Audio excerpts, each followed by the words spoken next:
عنوان تھا حکمت قرآن اور 85 میں عنوان تھا محسن اسلام، 86 میں بشرے کا عنوان تھا مقدمہ اور تاریخ اسلام، 87 میں عنوان تھا ایمان اور سنت، 88 میں عنوان تھا اسلامی فرق معاشرت اور 89 میں عنوان تھا عورت اور اسلام۔ یہ تمام مشہور ہدایت موجود ہیں۔ یہ عنوان یہ بیماری ہم نے آپ کو 8 سال کے، تاکہ ذہن میں یہ نہ رہے کہ یہ اشرا 15 سال پڑھا گیا تھا، 8 سال سے نہیں پڑھا۔ یہ فرق سننے کے ذہنوں میں رہے کہ صرف اسی اداکارے میں رہی کہ 8 سال عمر میں 8 عنوان یعنی 80 تقریباً مختلف عنوانات تبدیل ہیں۔ جس اداکاری میں بھی ہم نے جس سال بھی پڑھا ہے، ہر سال ہمارا عنوان نیا ہوتا ہے۔ حفاظت کا سفر محدود نہیں بلکہ سفر ارتقاء عظیم ہے، اور جب تک ہم یہ نہ بتائیں ہم یہ سمجھتے ہیں کہ ان مجلسوں کا مقصد بیکار ہے اگر ہم کہیں بناتے ہیں کہ جو بار بار دہرایا ہوا بجائے آل محمد کا وہی ہے کہ جو ہم 14 صدیوں سے سناتے آئے ہیں، لیکن اس کے ذیل میں زمانے کی رفتار کو دیکھتے ہوئے ہم وہ گفتگو کرنا چاہتے ہیں کہ جو آل محمد کے فضائل کے دائرے میں ہمارے مسائل کو حل کرتے ہیں۔ تو ہم وقت کو دیکھ کر موجود رکھتے ہیں کہ زمانے کا تقاضا کیا ہے، اسی عنوان کو ہم ہر سال کو دیکھ کر پسند کرتے ہیں کہ یہ عنوان اس سال ہونا چاہیے۔ تقریب کا آغاز ہے، آج کی تقریب کرنی ہوگی، زیادہ نہیں دوں گا، اس لیے کہ تقریب روزانہ 9 بجے بھی شروع ہوگی۔ آج کی موقع اور کل آنے والے ہیں اور اس کے لیے بھی معلوم ہے، اس لیے بھی میں آگے جانے والے کا پڑھا ہے اس کی کل حاصل کرتے ہیں۔ اور یہ لیے ہوا کہ 2 دن میں آنے میں یہ ہوا کراچی، اس لیے 2 دن پہلے کی اس طرح بڑھتے ہیں اور کل بھی میں یہ جانے کے بعد لیکن اس کے بعد بھی اسی وجہ سے اپنے وقت میں شروع کرایا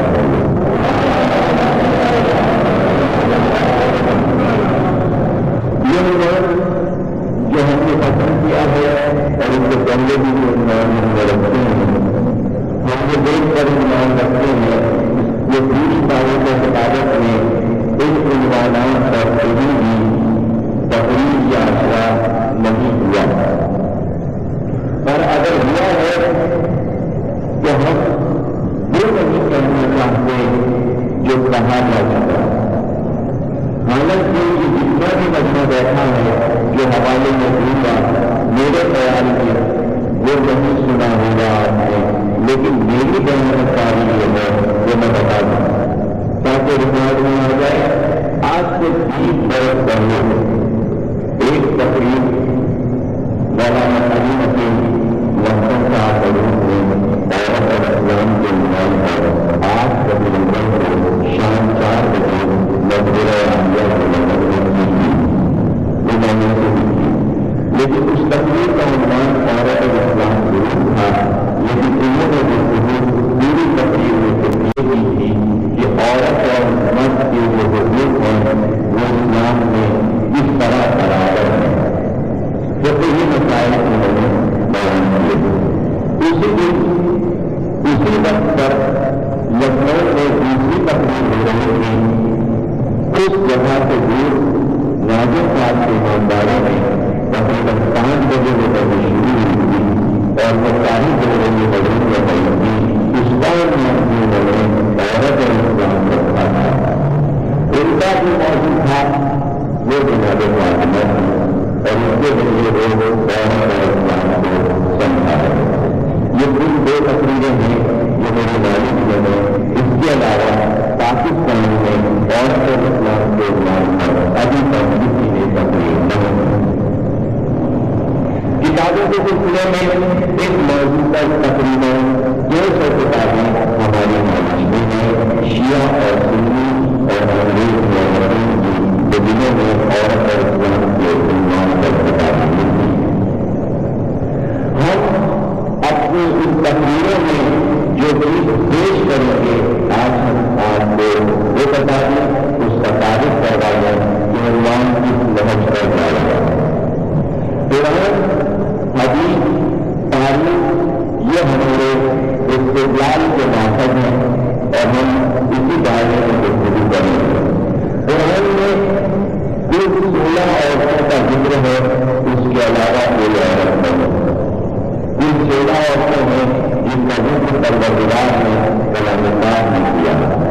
حدیث میں بے شمار حدیثیں ایسی ہیں جو عورت کے متعلق اپنی مرتبہ میں ارشاد ہے.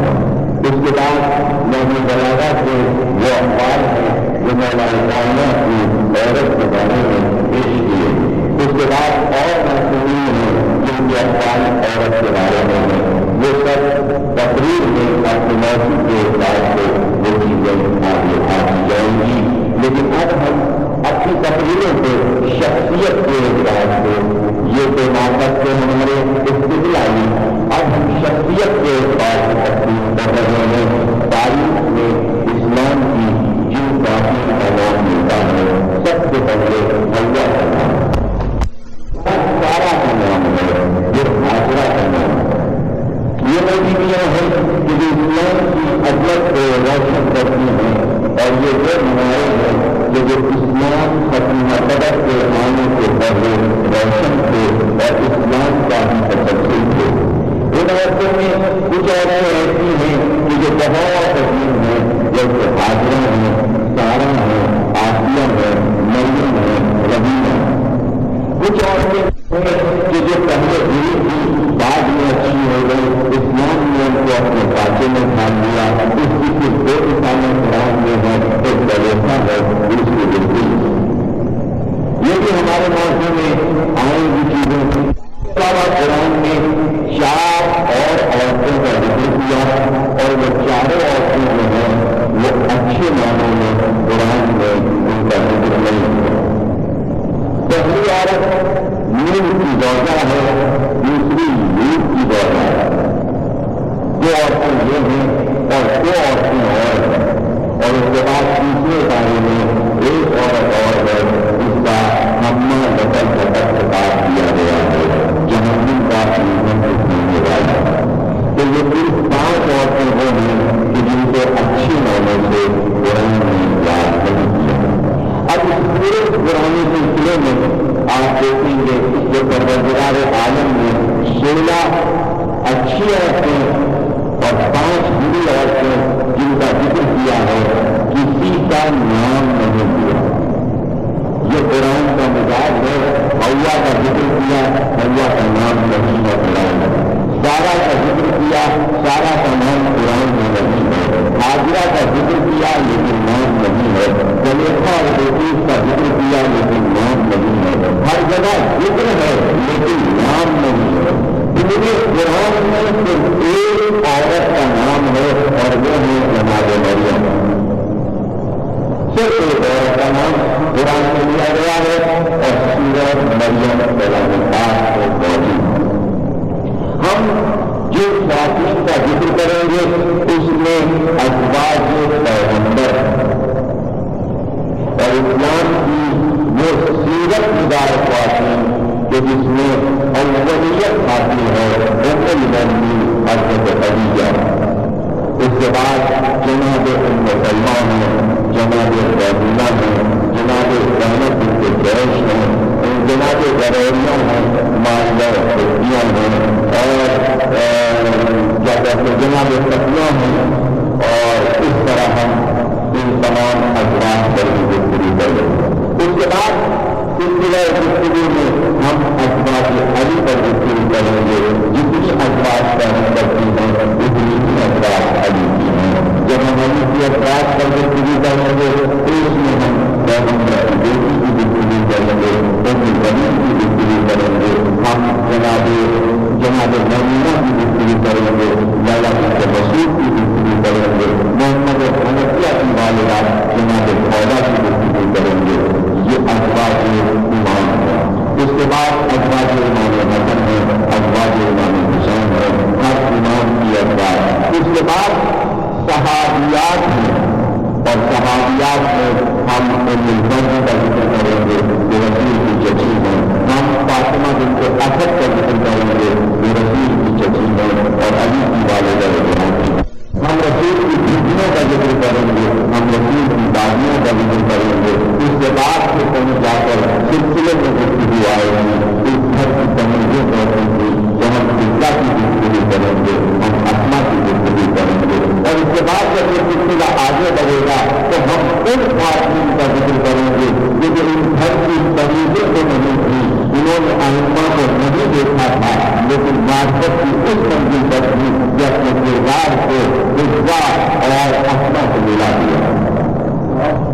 اور اس تفصیل کے ساتھ جب ہم 14 قدموں کو لے کر جہاں تک آئیں گے تو پتہ چلے گا کہ آج معاشرے میں اسلام میں عورت کا کیا مقام رکھا ہے اور شریعت میں عورت کا کیا مقام رکھا ہے، اور شریعت میں عورت کیا ہے اور مسلمانوں کی وہاں عورت کیا ہے۔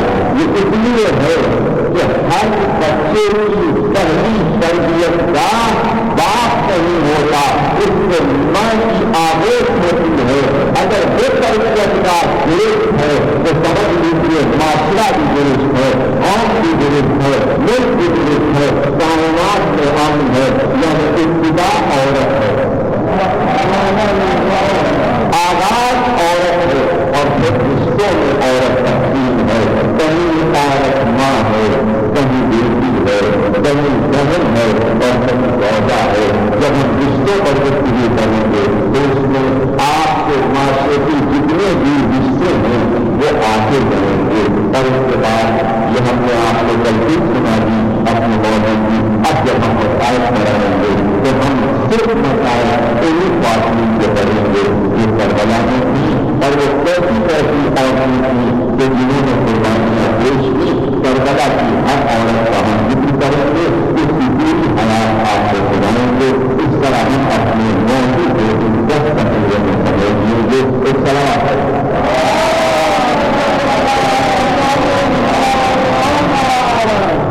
اللہ نے حوا کا ذکر کیا، لیکن یہ کہا آدم کی زوجہ۔ یہ لفظ ہم کہہ رہے ہیں کہ آدم کی زوجہ، ورنہ قرآن میں لفظ استعمال ہوا ہے آدم کی عورت۔ سارا کا ذکر کیا، لفظ استعمال کیا ابراہیم کی عورت۔ حاجرہ کے لیے لفظ استعمال کیا اللہ نے ابراہیم کی عورت۔ زلیخا کے لیے لفظ استعمال کیا عزیز مصر کی عورت۔ یوسف کے لیے لفظ استعمال کیا ملک سبا کی عورت۔ یعنی جتنی عورتوں کا ذکر کیا لفظ عورت ہی استعمال کیا۔ اگر کوئی یہ اعتراض کر دے شاید ذہن میں آ جائے کہ خواتین اور اسلام آپ ایمان رکھ سکتے تھے عورت اور اسلام سے، اس لیے کہ اللہ نے یہ لفظ استعمال کیا ہے، اس لیے ہم نے ایمان کی وجہ رکھا ہے۔ عورت اور ہے، خواتین اور ہے۔ جو بات عورت سے واضح ہوتی ہے وہ خواتین سے واضح نہیں ہوتی۔ خواتین سے پاکستان کی خواتین سے بڑھتے ہیں معاشرے کے ساتھ۔ ہم اس عورت کا ذکر کر رہے ہیں جو کہ پورے کائنات میں ہے اور چھائی ہوئی ہے۔ عورت یعنی وہ اتنا کہ جس کے بغیر پروردگار کی کائنات کا کام نہیں چلا۔ آدم آئے تو فوراً ایک عورت آئی، اور ہر پیغمبر کے ساتھ ایک عورت ہے، ایک خاتون ہے، اور اس کا ذکر پروردگار اس نبی ابراہیمی کی پہچان کے ساتھ کرتا ہے، یعنی حوا کی پہچان آدم ہے، حاجرہ اور سارا کی پہچان ابراہیم ہے، رحیمہ کی پہچان ایوب ہے، زلیخا کی پہچان عزیز مصر ہے یا یوسف ہے، یوسف کی پہچان سلیمان ہے۔ کیونکہ مریم کی کوئی پہچان نہ تھی اس لیے مریم کا نام احترام ہے۔ یہاں مرد نہیں تھا اور بیٹا ابھی ہوا نہیں تھا، اس سے پہلے مریم کا ذکر تھا، اس لیے مریم کا نام احترام سے اور اس لیے احترام سے نام لیا، اس لیے احترام سے نام لیا کہ پروردگار نے قرآن میں جو ذکر کیا تو یہ اعلان کیا کہ ہم نے حوا کو توبہ عطا کی، ہم نے سارا کو حسن عطا کیا، حاجرہ کو صبر عطا کیا، یوسف کو عقل عطا کی، زلیخا کو حکمت عطا کی اور مریم کو حکمت عطا کی۔ انہوں نے قرآن ذکر کے لیے حوا کو توبہ عطا کی، سارا کو حسن دیا، حاجرہ کو صبر دیا، یوسف کو ہم نے عقل دی، زلیخا کو ہم نے حکمت دی اور مریم کو ہم نے حکمت دی۔ اس پورے سلسلے میں کہیں ایک بھی آیا، کہیں ایک بھی آیا یعنی پروردگار نے اس صفت کو جو اس کی اپنی صفت تھی بچا کر رکھا کسی اور عورت کے لیے، یعنی حکمت ہو یا حسن ہو یا توبہ ہو یا صبر ہو یا عصمت ہو، وہ سب سے افضل تھا یہ آدم کو عطا کیا تھا، کسی عورت کو عطا نہیں کیا۔ جب پروردگار نے اعلان کیا جب توبہ حوا کو دی، حسن سارا کو دیا اور صبر حاجرہ کو دیا اور عقل بلقیس کو دی اور حکمت زلیخا کو دی اور عصمت مریم کو دی، تو یہ سب کچھ ہم نے فاطمہ کو دے کر ان فاطمہ جواب کریے ہم نے فاطمہ زہرا کو عطا کیا، نام کسی عورت کا نہیں لیا، نام لیا تو مریم کا لیا، لیکن وہ بھی تھی جسے ہر صفت عطا کر دی پروردگار نے۔ اس کا نام قرآن میں لوگ تلاش کرتے رہے کہ کہاں ہے نام اس کا قرآن میں، تو سب کا ذکر ان کے مردوں کے ساتھ کیا۔ توجہ رکھیے گا، آدم کی پہچان،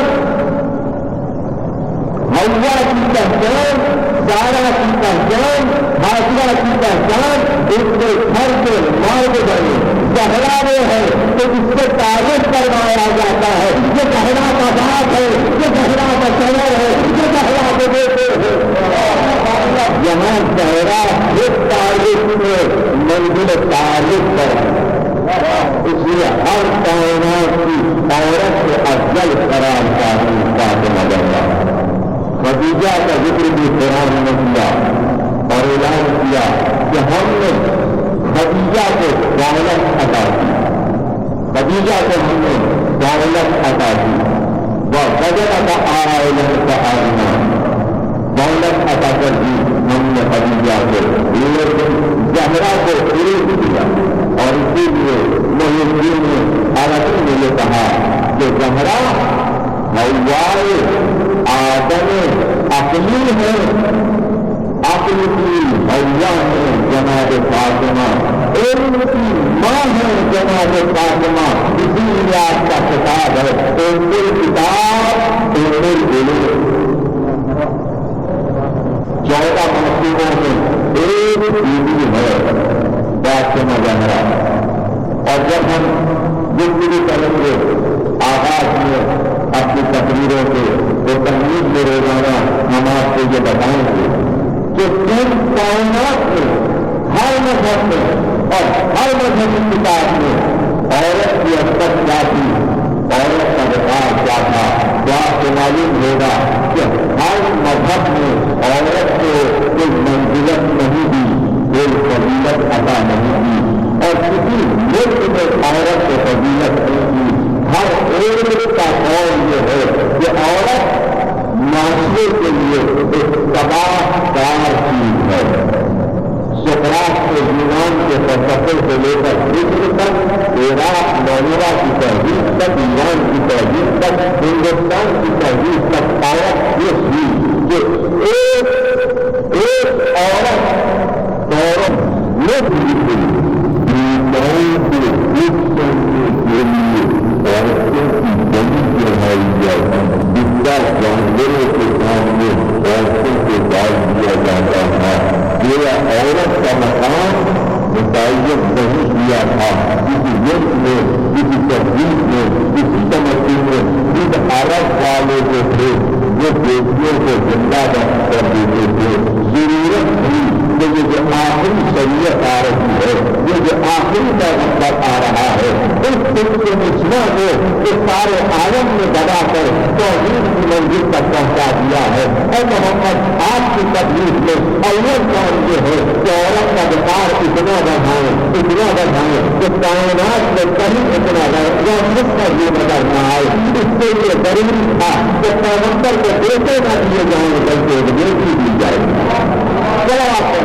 بیٹی آئے تو باپ اپنی جگہ چھوڑ کر اپنی نسل چھوڑ کر زندگی میں لیے آگے بڑھائے ہیں کہ جس مقام پر پیغمبر بیٹھے ہوتے تھے زہرا کو اس مقام پر بٹھا دیتے تھے، اتنی دیر کھڑے رہتے تھے جب تک زہرا کی زندگی تمام نہ ہو جائے۔ تو ہر عمل نبی کا سنت ہے، جب یہ بھی سنت بنے گا کہ جب اپنی بیٹی کی تعظیم کرتا ہے تو دنیا کا ہر انسان اپنی بیٹی کی تعظیم کے لیے کھڑا ہو جائے گا، اس طرف کی جگہ چھوڑ دے گا۔ اب سب سے سنت نہیں بنی، اگر سنت تھی تو سب سے پہلے سابق پیغمبر علی اس پر عمل کرتے اور ہر امام عمل کرتا کہ بیٹی آئے تو تعظیم کے لیے بات اس طرف کی جگہ چھوڑ دے۔ لیکن ہمیں تاریخ میں نظر نہیں آتا کہ سابق پیغمبر تاریخ اسلام میں کسی بات میں بیٹی کو دیکھ کر اپنی جگہ چھوڑی ہو اور اس کی تعلیم کے لیے رک گیا ہو۔ صرف ایک مثال ہے اور وہ پیغمبر کی مثال ہے کہ پھر سنت کیسے بنے گی؟ سنت بنے گی لیکن سنت یہ نہیں بنے گی کہ قیامت تک تمہیں اپنی بیٹیوں کی تعلیم کرنا ہے، سنت یہ بنے گی کہ پیغمبر جس کی تعلیم کر رہا ہے تو پھر بھی تعلیم کرنی ہے۔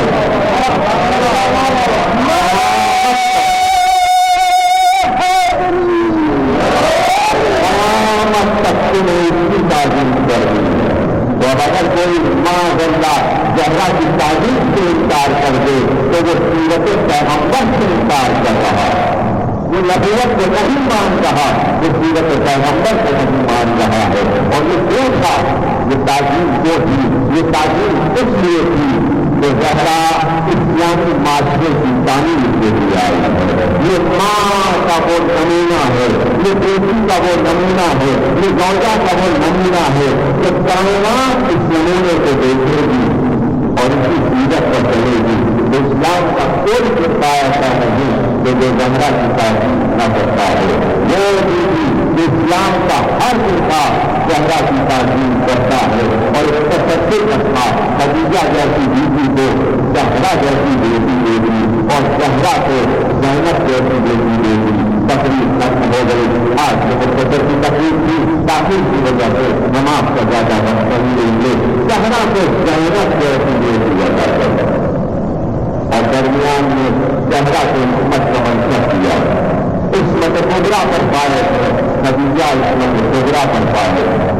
جناب زینب کے لیے علماء نے بحث کی ہے، لیکن جب معصوم اور امام یہ کہتے معلمین عاقلین غیر معلمہ، عالمین غیر معلمہ، وہ عالمہ جس سے کسی نے تعلیم نہیں دی۔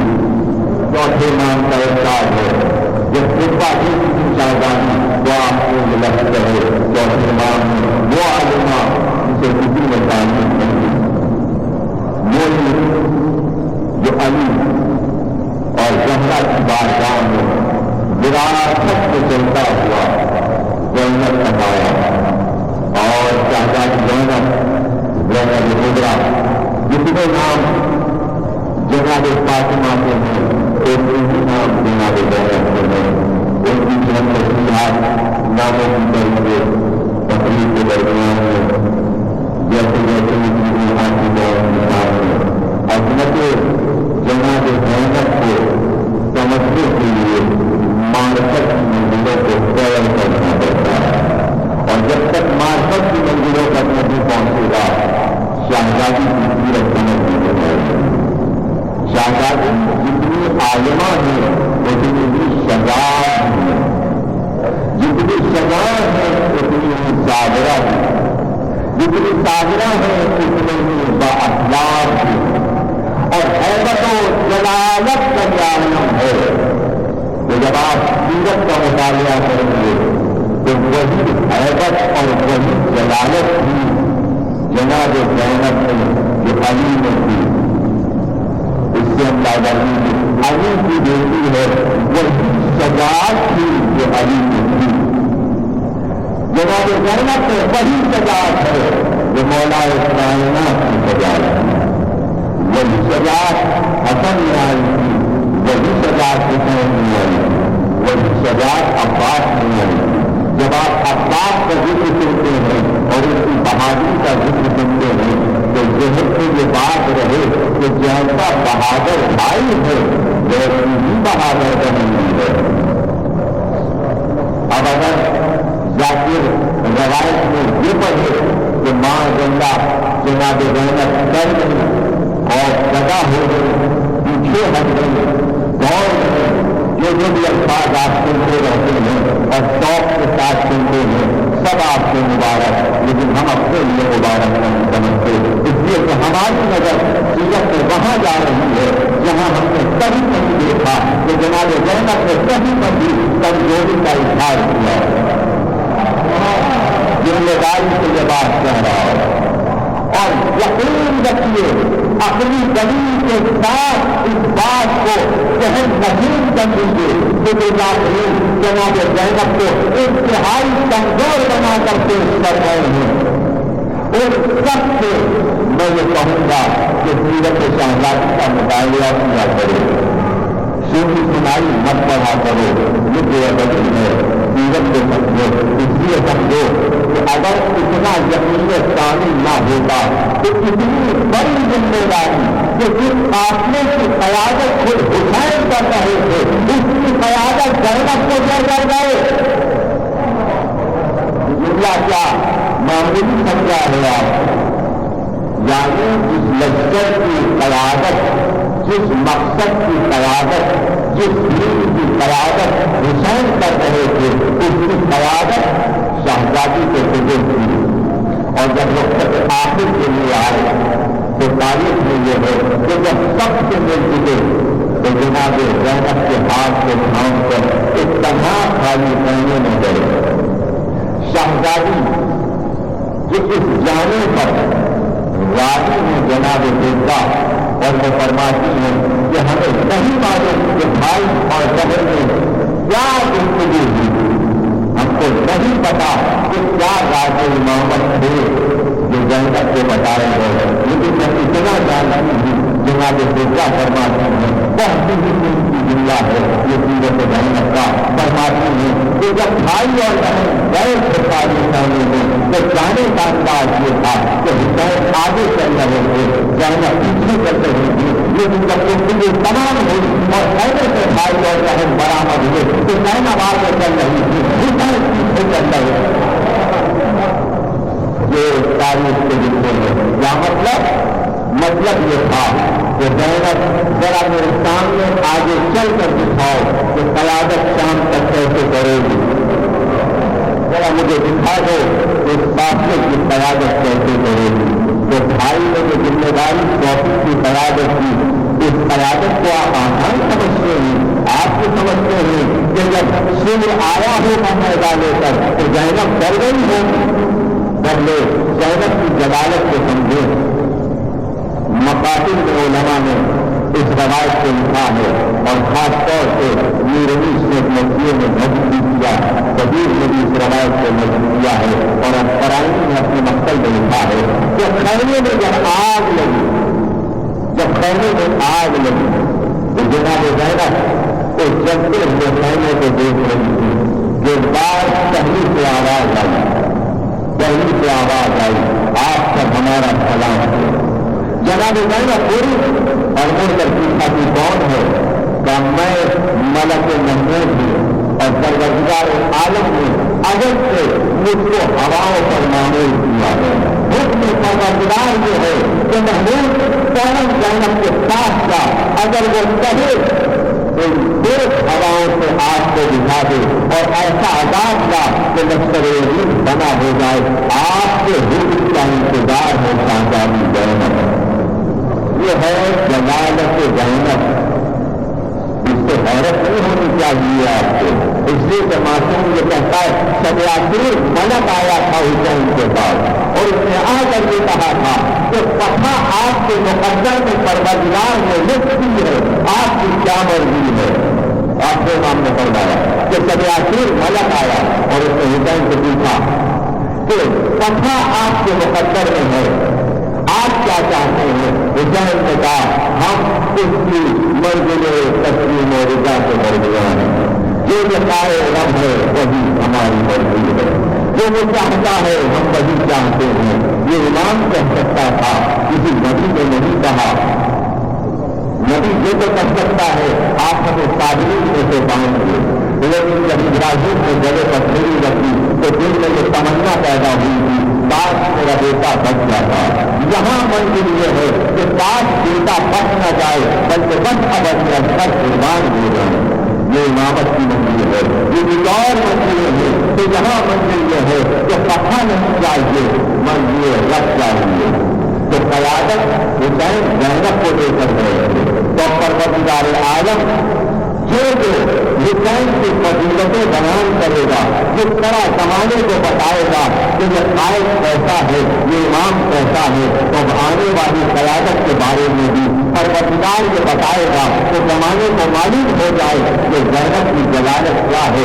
ملائکہ انتظار میں ہے زینب اشارہ کرے عذاب آ جائے تو وہی جواب دیا جو بھائی نے قبیاتی جواب دیا تھا، میں منزل رضائے رب میں ہوں، یہ لقائے رب ہے، وہی زینب کی منزل ہے۔ میں اسی طرح امتحان دے رہی ہوں جس طرح بھائی نے امتحان دیا تھا۔ تو اب آپ سمجھے کہ زینب لاچار نہیں ہو رہی تھی، زینب تنہا نہیں ہو رہی تھی، مالک کائنات کی طاقت بھی زینب کے ساتھ، قوت حق بھی زینب کے ساتھ، اور جہاں ملائکہ ساتھ چل رہے ہیں، جہاں رسول خدا ساتھ چل رہے ہیں، جہاں جناب فاطمہ ساتھ چل رہے ہیں، تو بھی کیا مقام ہے کہ جناب زینب کو قیادت کر کے چلا جائے۔ اور پڑھنے والے پڑھ دیتے ہیں کہ ماں زندہ آئے ہو اور بے ادبی ہو گئی، اسی کی کیا مجال تھی اور جس شیر خدا کی بیٹی تھی، ورنہ مقبل میں یہ روایت سنا تھی کہ ٹوٹا ہوا نیزا لے کر ایک ایک کو آواز کی تھی، ان کو لیلا گھبرانا نہیں زینب ہے، گھبرانا نہیں زینب ہے، ان میں پڑا پریشان کا ہونا زینب ہے، حفاظت کرے گی، اور اس طرح بیٹیوں کی اور بچوں کی حفاظت زینب کرتی ہے۔ اب قیادت میں یہ مناظر دیکھیے کہ ایک بیوی تھی اور خدیجہ بیمار تھا، وقت میں تھا، اب سجدے میں تھا اور سجدہ شکرانہ تھا، جہاں لا کر ایک پر لگا دیا تھا وہی سجدے میں جھک گئے تھے، دل نہیں سکتے تھے، اور ہر بیوی زینب کا منہ دیکھ رہی تھی۔ ایک طرف وہ بچے جو چلتے ہوئے قدموں سے گھبرا کر نکلے تھے، انہیں تلاش کر کے لانا تھا، ہر ماں اپنے بچے کو پکار رہی تھی، بچوں کو ڈھونڈ کر لانا تھا، اور سکینہ کا ایک مقصد کی طرف تھا، مقصد سے سکینہ کو لانا تھا۔ کبھی لاشوں پر نظر تھی، کبھی بیٹیوں پر نظر تھی، اور کبھی ایک مقصد میں بکھرے ہوئے بچوں کے لاشیں اٹھانے تھے اور کبھی حفاظت کرنی تھی۔ ایک رات میں زینب نے یہ سارے کام کس طرح سر انجام دیے، یہ وہی سر انجام دے سکتا تھا جو مذہب عجائب کی اولاد ہو۔ زینب کی کربلا میں مذہب عجائب بن گئی تھی اور یہی وجہ تھی۔ اب یہ روایتیں، یہ مظلومیت کی روایتیں، یہ رشتوں کی نزاکتیں ہیں کہ پروردگار نے عورت کے اس رشتے کو کربلا میں ظاہر کیا۔ بیٹی کا رشتہ قرآن میں بیان ہوا، چوجا کا رشتہ قرآن میں بیان ہوا، ماں کا رشتہ قرآن میں بیان ہوا، لیکن بہن کا رشتہ کر گئے ایسے رکھنا تھا تاکہ کربلا میں جب یہ رشتہ آئے اس رشتے کی عظمت کو پہچانو۔ اب جو بھائی اور بہن کی وہ محبتیں ہیں جو زمانے کو بتائی گئی، میں ایسا بھائی ہوا، میں ایسی بہن ہوئی، تقریر ختم ہو گئی، ایسا بھائی کہ جس نے یہ دیکھا کہ بہن آرام کر رہی ہے، مدینے کا واقعہ ہے، بہن لیٹی ہوئی ہے، آرام کر رہی ہے، ایک بار سورج کے کرن زینب کے چہرے پر آئی، بھیک پڑی اور بھائی اپنی قبا اتار کر اپنی ادا ہاتھ میں لے کر وہیں پر حسین جھک گئے اور زینب پر سایہ کر لیا، سایہ پایا، آنکھ کھل گئی، دیکھا امام وقت معصوم اس طرح زینب کے سامنے چادر کے لیے ہوئے، ابا کے لیے ہوئے، بھیا کب سے کھڑے ہو؟ تو زینب میں نے نہیں چاہا کہ تمہاری نیند خراب ہو، تمہارے چہرے پر دھوپ پڑ رہی تھی، میں سایہ کر کے کھڑا ہو گیا۔ علماء نے لکھا ہے کہ دل سے زینب کے دل میں بس ایک تمنا تھی، کاش کبھی ایسا موقع آتا میرا بھائی سوتا اور وہ اس پر اپنے سر کی چادر سے سایہ کرتی. تو علماء نے لکھا وہ دن کبھی زینب کی زندگی میں نہ آیا، لیکن 11 محرم کو جناب زینب نے مقصد سے گزرتے ہوئے یہ آواز دی، بھیا وہ دن آ گیا تو ناچے پر بھوک بہت تیز ہے، زینب آج سایہ کرتے، لیکن بھیا آج زینب کے سر پر چادر نہیں، تو سایہ کیسے کرے؟